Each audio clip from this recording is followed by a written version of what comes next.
วัสดีครับวอเตอร์เบต้านะฮะวันนี้มาอัปเดตปลาชุดล่าสุดกันนะครับวันนี้วันที่ 9 กันยายน 2565นี่นะฮะชุดนี้มีอยู่ 12 ตัวนะครับ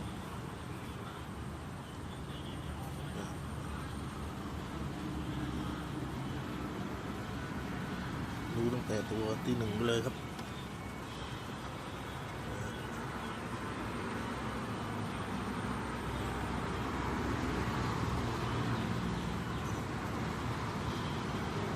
ราคาเดิมนะครับ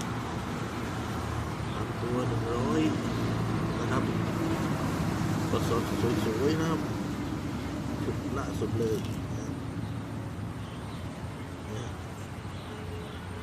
ตัว100บวก EMS 50นะครับมีอยู่ทั้งหมด12ตัวนะครับในโหลกระจกแต่วันนี้นะ Lazada ยังมีโปรโมชั่นพิเศษนะครับผมก็มีโปรโมชั่นพิเศษนะครับคือว่าถ้าท่านใดสนใจนะฮะในโหลทั้งหมด12ตัวนี้นะครับผมคิดแค่350 บาทรวมส่งนะครับ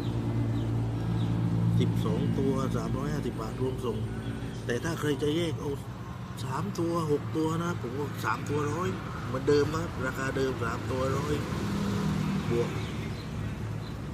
ส่ง EMS 50 บาทครับในประเทศนะแต่ถ้าเคยจะเหมาหมดทั้ง12ตัวผมคิดแค่350นะครับแล้วก็รวมส่งให้ด้วยนะครับชุดนี้นะครับชุดนี้ที่ท่านเห็นเนี่ยครับสนใจโทรมาเลยนะครับเนี่ยโปรโมชั่นพิเศษวันที่ 9 เดือน 9นะครับ12ตัวนี้นะครับ350รวมส่งแต่แยกก็ได้นะครับแต่ว่า3ตัว100บวกส่ง EMS 50ถ้าเอาทั้ง12ตัวครับ350รวมส่งให้เลยนะครับชุดนี้